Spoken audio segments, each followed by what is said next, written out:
Hello, hello, fearless listeners. Are you ready for another episode of Let Fear Bounce? It's the podcast that's all about conquering challenges and facing our fears. I'm your host, Kim Langling, and each week we'll dive into inspiring stories, expert insights, and practical tips to help you turn your fear into your greatest ally. So sit back, relax, grab that cup of coffee, and let's discover how to make fear our bouncing board towards a life filled with endless possibilities right here on Let Fear Bounce.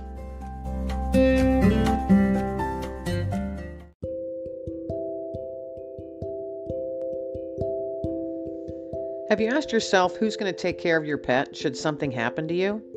Well, I've got an answer for you.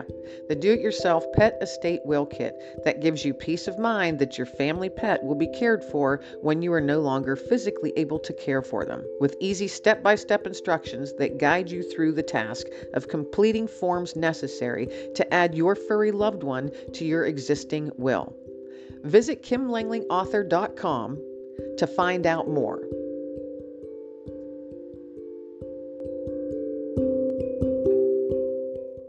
Hello, everybody. Welcome to another episode of Let Fear Bounce. This is Kim Langling, your host, and I am so happy that you are spending just a small part of your day with myself and my special guest today, Dr. Audrey Birnbaum. I have been really looking forward to this conversation, and she has written a book, folks, that I think it's going to be a must read for you.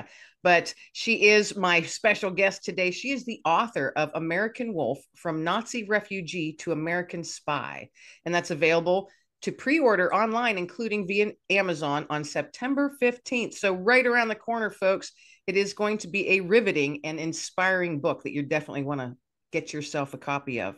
It is the true story of Audrey's father, Jack Wolf Schwersenz, and his family's nail-biting escape from Germany and his subsequent adventure-filled efforts to embrace his adopted home.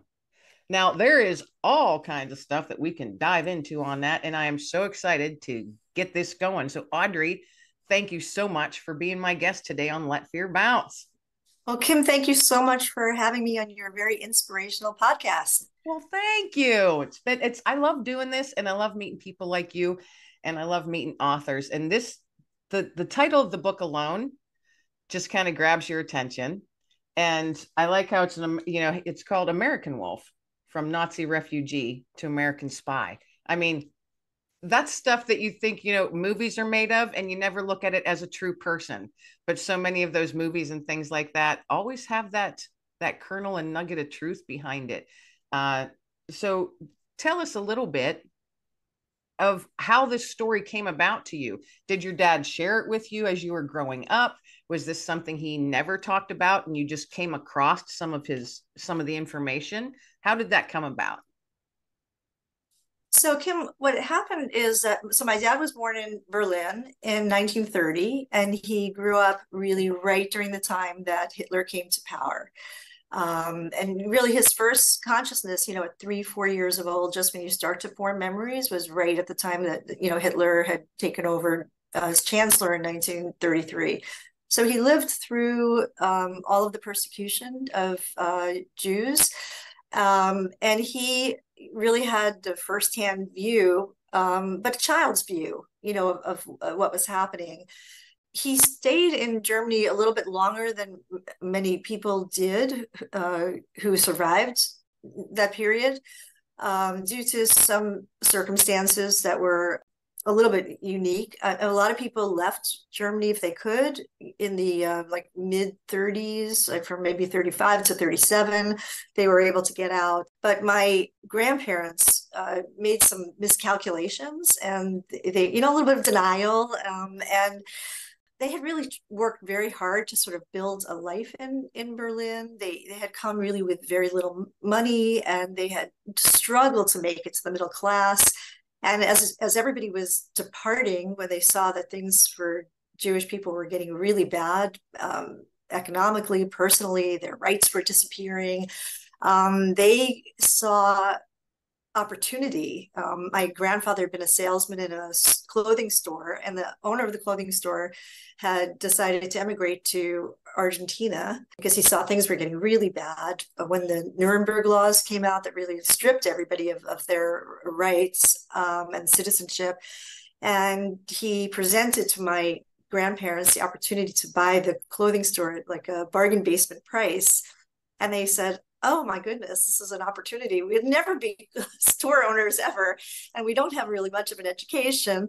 And this is like our best chance to really become, store owners. How else will we ever, make our way and climb the ladder of success? So they kind of dug their heels into life there. And at that time, people had left because they actually were losing their jobs. Anybody who was a civil servant had been fired. So they had to go to find employment elsewhere. But store owners actually were still able to make an income. They had not yet been stripped. And so for them, it really was an opportunity. So this is a huge miscalculation. And then in 1936, things actually were pretty good in Germany. It was a good year. The Olympics had come, and there was sort of a quieting down of anti-Semitism. And they really thought, again, a little bit of denial that everything was going to be okay. And I think a lot of people who were still there had that feeling. But by 1937, everything went downhill. They had to put a sign on their store window that, if they were Jewish store owners, and they lost all their clientele, which were mostly Christian clientele, and they realized it was time to get out. That's when really the proverbial excrement hit the fan. I don't know what I'm allowed to say. And then they and so then my grandmother said, okay, we really have to go. There's we have no income, and things are getting really bad here. We have no rights. We can't sit on a park bench. We can't go anywhere. They've lost, people were losing their property, their houses. But that's when I think they hit like this other obstacle, which was that nobody would take them. Right. There were no countries anywhere that wanted to take them. And so they, of course, went to the American consulate. They had a sponsor in America, a distant cousin they never met before, who said, yeah, we'll help you out. We'll get you in. And they went to try to get visas. And they were on this terribly long waiting list.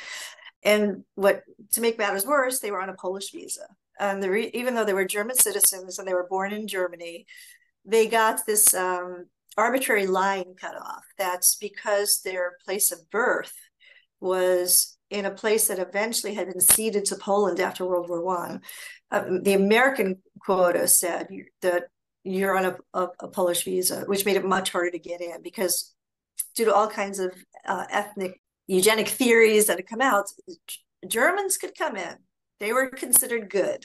So they had 27,000 Germans per year that could come into the United States, but Eastern Europeans, 7,000. That was the quota. Basically, it was a long wait. And it wasn't until, I'll fast forward you, till 1941 that they finally got approved. Well, as you may remember, I don't know how your history is, 1939 was the war. Okay, Germany declared war on Poland. So now my father is 11 years old, and there's already been in Berlin during the war, the Allied bombings. He's getting bombed every night. He's not in school. School's out. School's over. There's ration food. He's basically roaming the streets like a ruffian. And they're still waiting for visas to come. And the State Department he does not know this, but the US State Department has officially said, postpone. Let's do everything we can not to let anyone in. My father never knew this to his dying day, that the fact that the US had an official policy to try to postpone people from coming in. What ended up happening was that they had a mad rush with a visa that had, an expiration date to try to make their way to find a way out of the country by train and by ship. I won't go through all the details of it because that's the exciting part of it. Right, and how they made their way, and then their visa expired, and then they had to find another ship and another boat, and then they ended up obviously they made it because I'm here. And they did end up on a ship that is described in some vivid detail, but I will just say that it was written about in newspapers around this country that was referred to as the hell ship of death. No exaggeration. The hell ship of death, or floating concentration camp. It was no luxury cruise. Best way I could say it. And so he experienced that at the tender age of 11. And then he came here and faced a new set of challenges. So before I go into that, I think what basically happened to me was that my father died in 2018, and I wanted to write like a eulogy about him, and I knew this was, sort of a seminal part of his life. And he had told us stories about it, but long ago, like when we were children, and I've forgotten the details, and I knew about the great journey, but I didn't really know about his early life story.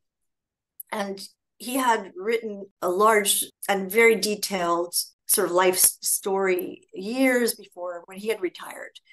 And I kind of went up into my attic and dusted it off and started reading it. And I thought, holy mackerel, this large Yeah. over 350-page volume of details, unbelievable details about his life growing up, and everything that he went through was all there.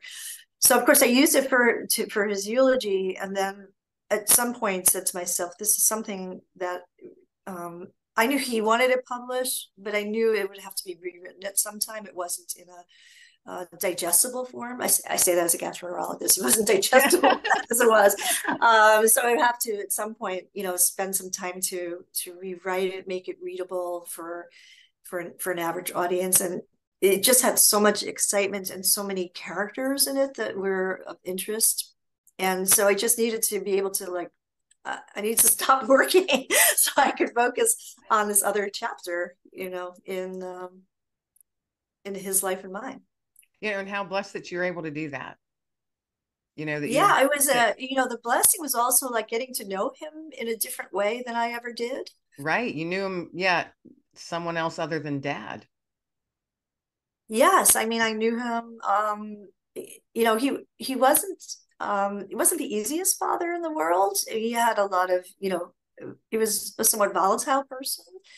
And I think I understood now, like the roots of it, and where where that came from, fear, and all the losses that he had experienced throughout his life, and how that continued. I always knew this as like a Holocaust story and an escape story, but I didn't understand the immigration part of it, which is why I continued the book well into his early 20s. So it has like a bit of a narrative arc, because it has a happy ending, even though there was quite a bit of tragedy and loss through it. And he lost and lost. He obviously lost his childhood, but he lost so many people in his life, and there was so much guilt, survivor guilt. I think his whole family experience, but also he came here as a refugee, and really people. No one wanted people coming here. They didn't want.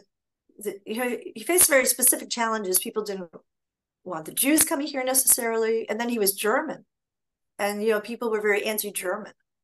It was a very volatile time in world history.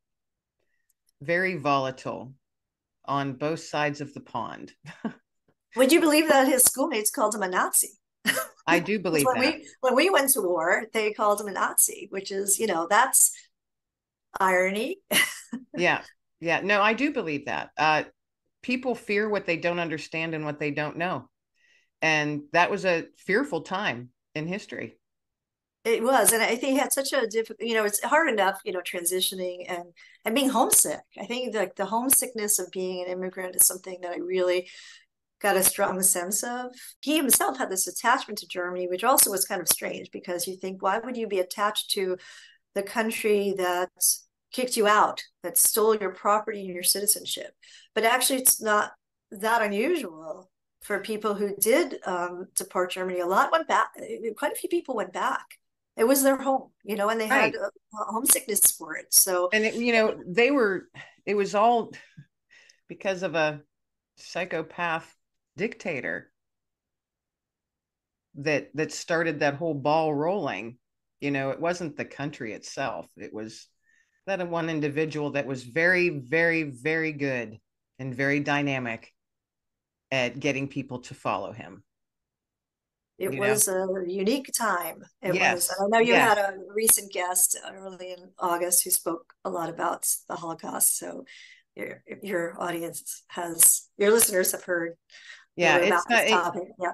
and it's just and I know and have known folks, Germans from Germany, and speaking to the older generation that were Germans but still fighting for their own lives within their country. They were, not Jewish, but maybe originally from Poland. And it's very interesting to hear the stories from different families. And I've always been fascinated with history, and in particular World War II, that time frame. I don't know why, I just always have been. There's 4 years you mentioned that your grandparents, their miscalculation. it, I mean, that's human. Gosh, you just hope for the best, and they made the wrong choice. But there was 4 years in between there where they could. What did they do for those 4 years with no income? They had to, on the store, they had to put the Star of David on there, so they were, no one wanted to do business or deal with them. They were losing their rights. I mean, those 4 years, that had to have been very volatile for them and your father. I mean, was Yeah, there your was father raised by your grandparents? I mean, did they all stuck together? yes and no. So there was so every time they went back to the consulate to check on their status, there was another obstacle in their way. So first it was, oh, you're on the Polish quota. Okay, fine. The next was, we've decided that your sponsor doesn't have enough money for 4 people. And my father had an older sister.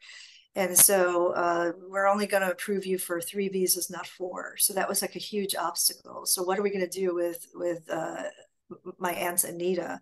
And they had to figure out first they thought maybe my grandfather would try to sneak over a border somewhere, and then they decided that my aunt would be the one to sort of sacrifice and go to England as a domestic. There were advertisements for domestics. Sometimes it was a real job, sometimes it was just a ruse to get them over there. So she ended up leaving, which was a very big loss for my father because she was 9 years his elder and was like a mother figure to her. So there was one person down.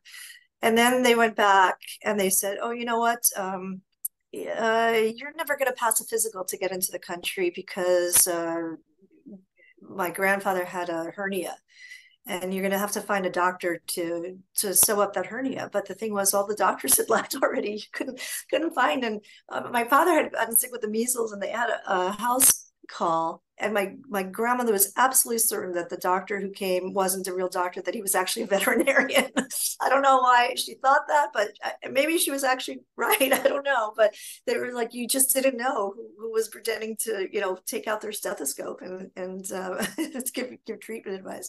And then when Kristallnacht came in November of 1938, my father had a beloved uncle who didn't make it out, who had gone in with a store ownership with him, and he had gotten pulled out of his apartment and was rounded up, and he called that morning because a lot of Jewish men were rounded up and many were sent to concentration camps that night. And he called home and said, where's my grandfather Arthur? Like, where is he? He's going to be rounded up. I was rounded up, but the only thing that saved me is I had an Iron Cross because I was a wounded veteran in the World War I, and they let me go.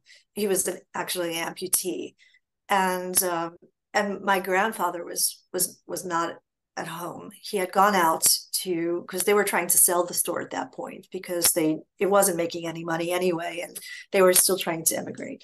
And my grandfather wasn't at home, and they were thought, oh my God, he must have gotten rounded up. We don't know where he is. And they were hysterical trying to figure out where he was. And he finally like walked in the door and he said, no, I've been out all in this morning, like taking care of some paperwork for the store. It's terrible out there. Everything is burning. There's, there's looting, there's glass everywhere. It's horrible. And the Gestapo had been to the door while he was out and had asked for him. They had come by and they had said, where is Arthur? Where he has to report to the police station. So they knew they were going to come back for him. So they were trying to figure out where to go to hide him. And they ended up trying to go to the hospital to get him admitted. And they just were desperate. They had like no plan. They had no escape plan or anything. So they thought, well, maybe we could get him admitted to the hospital. We'll just try and say he has, an illness and maybe he'll be safe there. And they got to the hospital. And of course, every other person had the same idea. So it was teeming with people who were injured from Kristallnacht and people trying to get in. And while they were gone, the Gestapo came back and my father was there by himself. And they came in and they searched the apartment looking for people hiding under the floorboards of my father. At that time, he was only 8 at the time. And so it was very frightening. They were there looking to take my grandfather away. So I don't want to tell you exactly what happened, how that all worked out. Right. It's another episode. And then when they couldn't get into America, they were trying to, they had another plan to go to China, which was another thing people did. They had an acquaintance who was a Chinese engineering student. He was in his 30s. My aunt was only 17, and they were thinking maybe they could marry her off to him to see if he would allow them to go to his hometown in northern China. And that was something that not only was on the table, but actually did happen. They were trying to arrange it because the American thing just didn't seem to be taking place. So there were all these machinations going on. And in the meantime, yes, the rations, then they weren't allowed to buy clothing.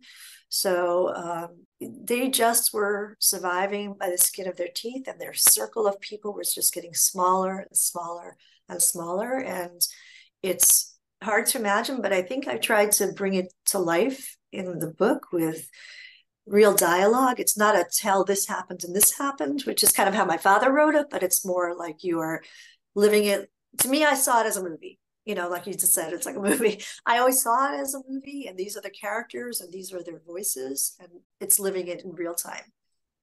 And what an amazing thing, legacy that your father, left with that, Oh, yes. an entire book that he had written. He did it for us and for his grandchildren, his 5 grandchildren, and yes, and as written, it's a wonderful legacy for us, but again, not with a detail that maybe, so I could have drawn the architectural blueprints of his apartment in Germany. Yeah. I knew the color of the walls, yeah, where each piece of furniture was, which was great. I was able to add that but embroider it into the storyline as opposed to actually describing it right step by step. But yes, I knew exactly where the bathroom was. But there's certain generations, and it seems to have stopped about a generation ago. No one keeps diaries like that anymore. I know. No one does. And to me, it's amazing. I don't either. I wasn't raised that way. I wasn't raised to even know that was a thing. It's like my grandmother's generation. It seems to have passed or stopped with that generation of people leaving, writing about their lives and what happened and, daily lives, wherever they're from. And there was also letter writing as well. Yes, letters. Also a lost art. Yeah. Yes, diaries and letters and and journals. It is a lost art. And it's a shame. It's a shame because look what's coming out from it now. Sadly, it seems like we haven't learned as much as we should have from history. You look at the world as it stands today, and we just haven't learned as much, I think, as we should have from history. And but I think, Kim, it's because it's hard to learn from history because human nature doesn't change. Right. And that probably never will, because our motivations, greed and jealousy and power, those things are human traits that that's why great books stay classics, because Right.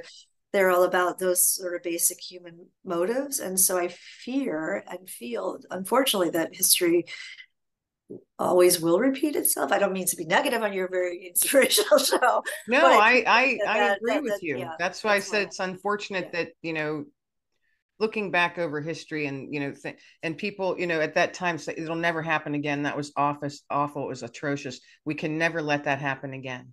If Yeah. you let yourself fall Yeah. into it, it's pretty darn depressing. And Well, that's why I feel like the story is important to tell, and why absolutely. I think, and of course, because when people hear the big picture of like, oh, the Holocaust, and 6 million Jews were killed, and those are numbers, they start to feel, you can get very inured to it. But if you hear a personal story about what happens, then it brings it home.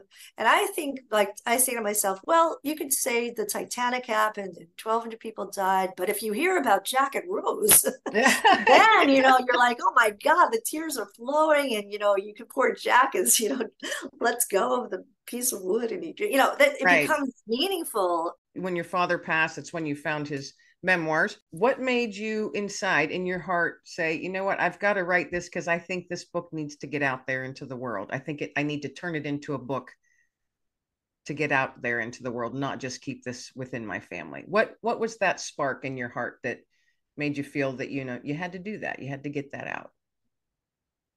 I felt that it was, just the way I felt like medicine was a calling, for me. I felt like this was a calling too. I felt that, some of it was just an homage to him also. Like I felt like I almost like owed it to him in a way. But I also did feel that it was a particular story that hadn't been told. That I felt like people knew they thought of the Holocaust in the terms of the concentration camp stories, but there were little stories that hadn't been told yet. I am fortunate to have a publisher, Amsterdam Publishers, that has a mission to publish a lot of these stories that people haven't heard about people who've hidden in plain sight and pretended to be Christian, for example. And so I'm actually reading a lot of these little stories that I think that are fascinating about such things. And in these stories, there's a lot of humanity about how people have helped, which is always nice and uplifting too.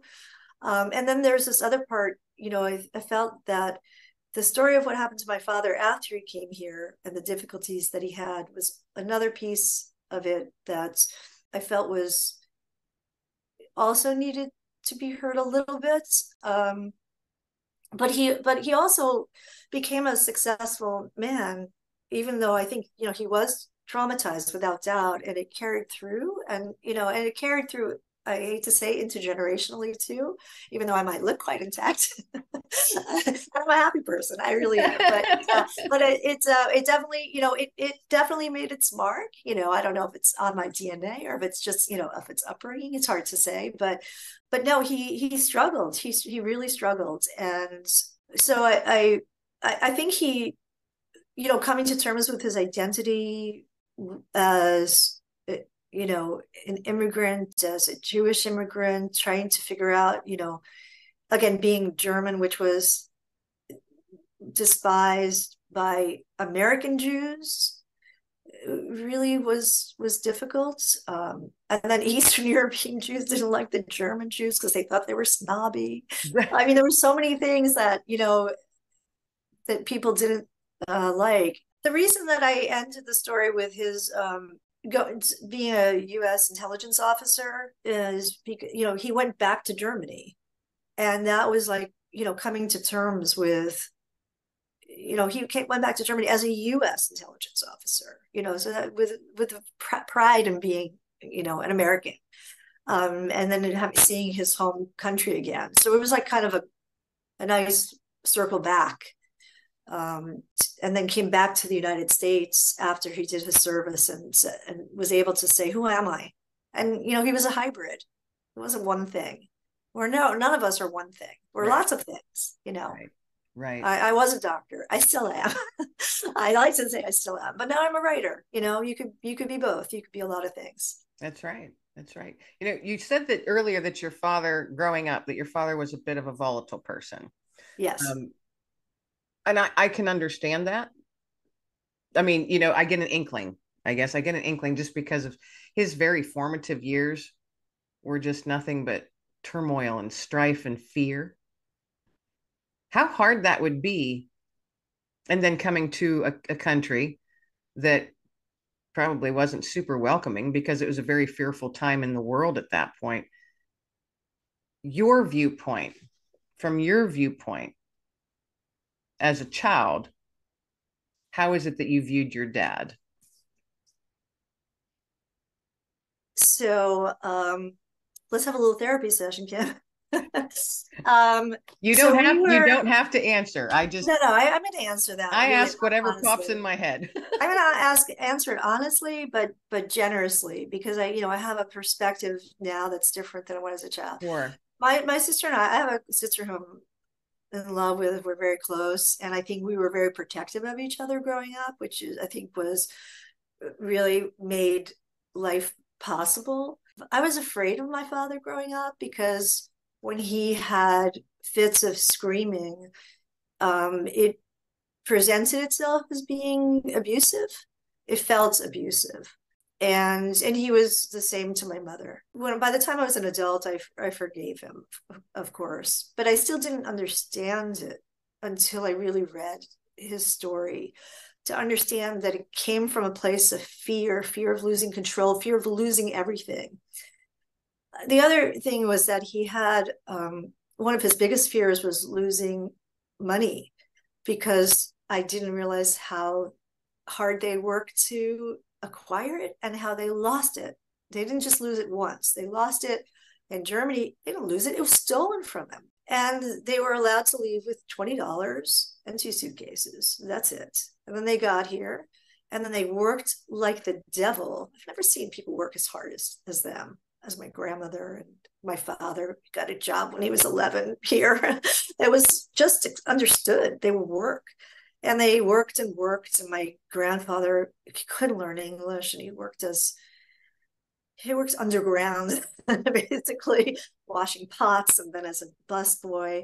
It was all very humiliating, And then they finally and they saved and they saved and they saved and they saved. And then, for reasons which again are in the book, which I don't want to give away, they lost it all again.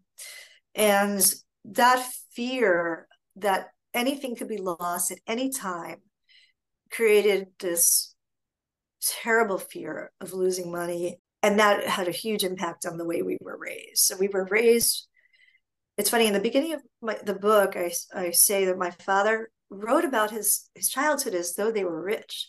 We had this beautiful apartment, this beautiful everything. And it really was just a middle-class apartment. But he described it as though it was like the most beautiful thing in the world. I, on the other hand, grew up thinking we were poor because we lived like we were in a state of poverty. And we did that because my father was so afraid to spend money, and tried so hard to save it in case, there could be another Holocaust at any time. You never knew. We might have to run at any time. And actually, a little bit of that, I have to say, I mean, I don't live in a state of poverty, but a fear that something could happen at any time, I definitely have that. That's, that is in me. Got my passport ready just in case. So I think that was that fear, and that, we're talking beyond thrift, a little bit beyond. I know a lot of people who grew up in Depression years or that kind of thrift. This was definitely a little bit beyond. We didn't even turn the lights on, so, because, electricity. Yeah, electricity costs money. Exactly, or I mean, I could give you more examples. I don't want to go into it. It's a story for another day, maybe another memoir. I worked with a bunch of these wonderful nurses and medical assistant in my group when I was working. It was wonderful, wonderful people. And I would tell them stories of my childhood. And they're like, "You should write a book." And I was like, after this one, Yeah. That's another book for another day. People have said that to me too. There's certain things, they're like, you've got to write a book about you and your dog. And they've been telling me this for years. And I don't think people realize, those that don't write anyway, how much goes into writing a book.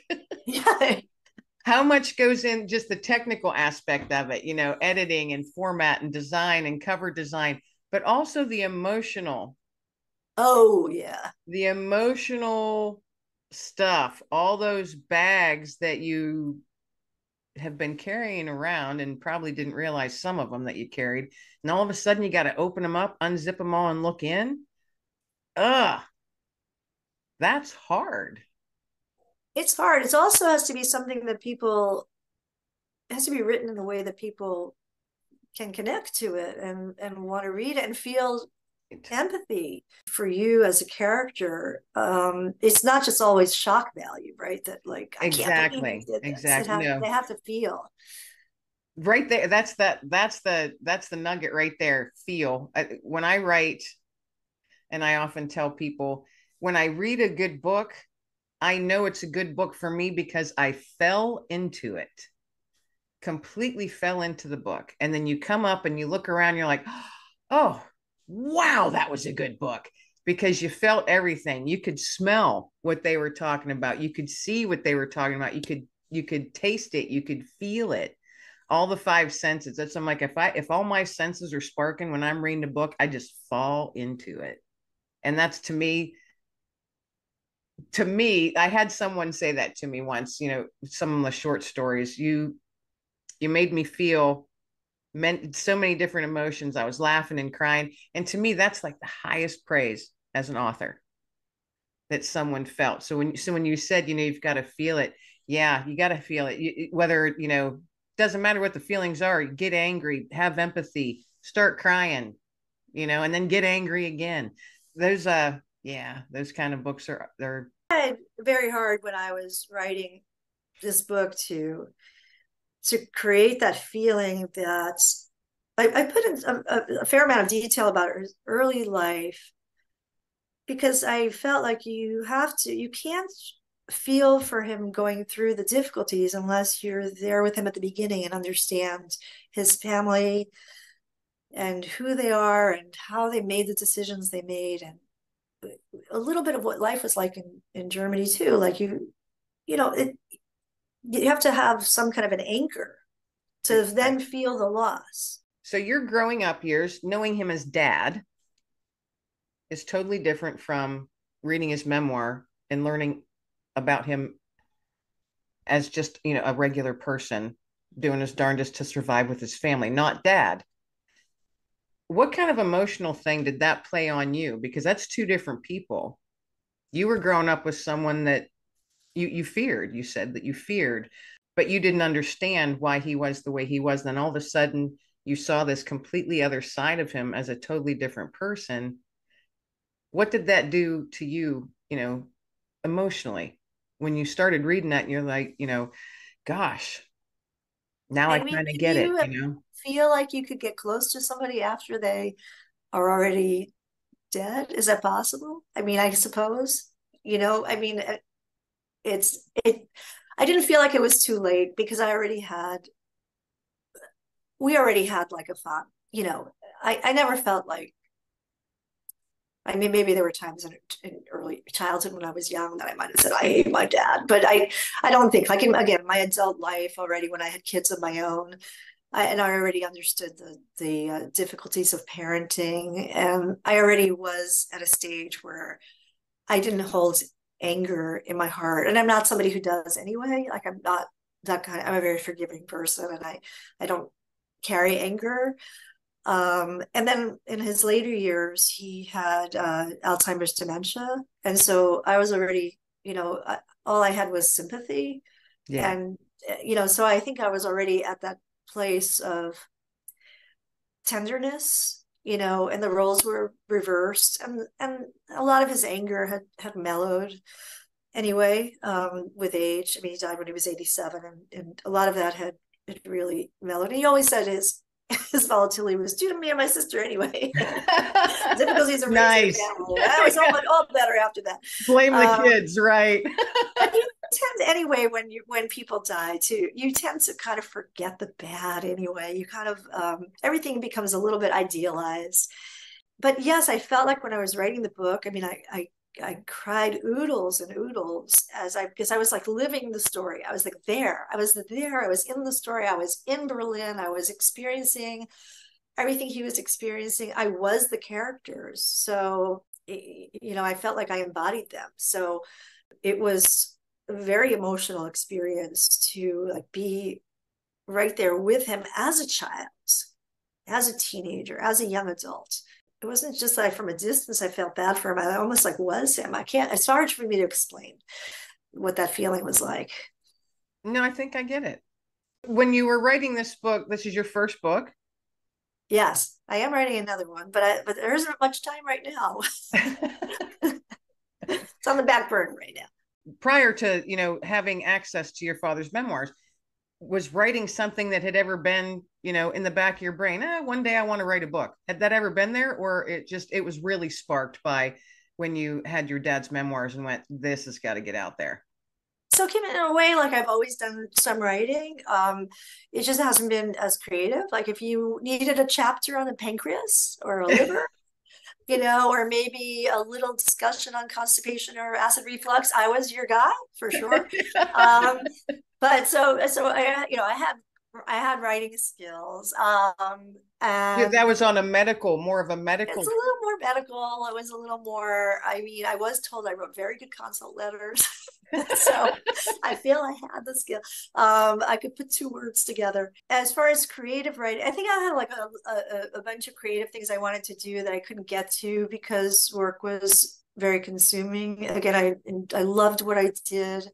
I love seeing patients. I felt like the human stories and perspective that I got from seeing patients also was huge in terms of just building this repertoire of, again, like stories, the human condition, families from all walks of life, their struggles, their internal things. I mean, what a life experience to understand human nature, and see just all of human nature and all of its beauty and ugliness, sadness, and glory. The material is there. I don't mean the material like, oh, I could write stories about these patients. I mean the material for understanding humanity is there. I never thought, if it hadn't been for my father's book, though, I wouldn't have thought that I was necessarily a writer. That was like a very specific thing. And now that I've done it, now I'm like, oh, but I have all of these ideas for all of these other stories, and I'm jotting them down. I think fiction's easier because you can manipulate your characters and create your own narrative arc. So, which you can't do with nonfiction. The story goes wherever it goes. So it's a little more challenging. Yeah, that's interesting because I find writing nonfiction so much easier than fiction. There is parts of it that are easier because the story is there, but again, you're bound to it. Right. But you can bring in all those other elements, like you were saying earlier, to make people feel. I'm a very empathetic person, and it sounds like you are too. It sounds like you are too. Just some of the words you use as you're talking. So I'm like, she's pretty empathetic. But that's where, my empathy comes into play when I'm writing. That seems like when it really kind of blooms a bit more. I think you have that as well. So I think anything that you write in the future, whether it's nonfiction or fiction, we're going to feel that. The readers, as a reader, you'll feel that. And I think it's kind of cool. And I'd like to keep in touch because I'd love to see where this writing journey of yours is going to take you. Thank you for saying so. That's very kind of you. So, hey, we're going to get ready to wrap up here. This has been an awesome conversation. There's so many other questions I have. Next time. Next time. Yes, we definitely have to have you back because there's just so much. There's just so much. But thank you so much for being my guest. This has just been awesome. Let folks know where they can find you. I know the book is being released on the 15th, and it will be September 15th. So you're probably going to be listening to this, folks, after the fact. So the book should be available now, but let folks know where they can find you, where they can find the book and all that good stuff. I have a website, www.audreybirnbaumauthor.com. I'm on Instagram as Audrey Birnbaum author. I'm on Facebook and I'm on LinkedIn. I would love for people to follow me and visit my website. I have a blog on my website, which I think has some interesting like learning bits and tidbits and things. Sometimes I write about other people's books too. Yeah, so please, yeah, Audrey Birnbaum author. That's where you'll find me. Otherwise, you'll get the doctor version of me. Okay. And and that's interesting stuff too. You're a pediatric gastroenterologist. I can never pronounce that word. No one can say that. No one can say my name, my maiden name, my professional. It's okay. It's all good. So yeah, well, that's a whole nother topic to talk about. That your life as a doctor, kind of alluded to it. Meeting the patients from all walks of life and their story. Every person's a story. Every person is a story. We're all a little bit of history. It's kind of awesome. Exactly. Well, I ask all of my guests, Audrey, to toss out a nugget of hope to the listeners. So what would your nugget of hope be that you would like to leave with the listeners today? Kim, I had so many nuggets, you could have made a Happy Meal. It was so hard to narrow down. My nugget's going to sound funny because it's going to not sound so positive at first. I was thinking to myself, my first thought was that life is hard, which doesn't sound very positive, but I think life is hard, and one just has to sort of accept and embrace that. Otherwise, you're going to be really fairly unhappy. So I kind of sort of say, well, that's kind of the human condition. Life's hard, and with joy scattered in between. But life's a lot easier when you have community and people to rely on. That sort of takes a village kind of thing. And I feel like I'm blessed to have a wonderful sister, mother I talk to every day, my husband who's always there for me, my children. And then in these last few years since I stopped working, I've built a community of friends that is really, really joyous. I know I can count on, if I'm in a chorus, I'm in a book club, I've got all these people around me, and that makes life much, much more beautiful and rich and a lot easier. So I feel like with that, I can kind of get through anything. Is that a nugget? Yeah, it's like a patty. build community. Build community. Whatever that looks like. That's shorter. That's better. Yeah, it's like build your tribe. Yes. Have the right people in your life, those that build you up, not tear you down. People are out there, folks. There's other people out there. You might feel like you can't build a tribe or you don't have anybody that you could turn to. But there's so many people that think that. Build a community. You'd be surprised. I think folks will be surprised at who they could find that are like, yeah, I'm looking for community. I'm looking for it too. The world will be a better place if we all did that. Sure would. Kim, thank you so much for having me. It's been such a pleasure. No, this has been awesome. Thank you for being my guest. Thank you. Have a wonderful day. Thank you. And everybody out there listening, I hope that you enjoyed this conversation as much as I did. This is Kim Langling, your host of Let Fear Bounce. And until next week, everybody have an awesome day. Be well, stay well, and be blessed. Hello, fearless listeners. Are you ready for another episode of Let Fear Bounce? It's the podcast that's all about conquering challenges and facing our fears. I'm your host, Kim Langling, and each week we'll dive into inspiring stories, expert insights, and practical tips to help you turn your fear into your greatest ally. So sit back, relax, grab that cup of coffee, and let's discover how to make fear our bouncing board towards a life filled with endless possibilities right here on Let Fear Bounce.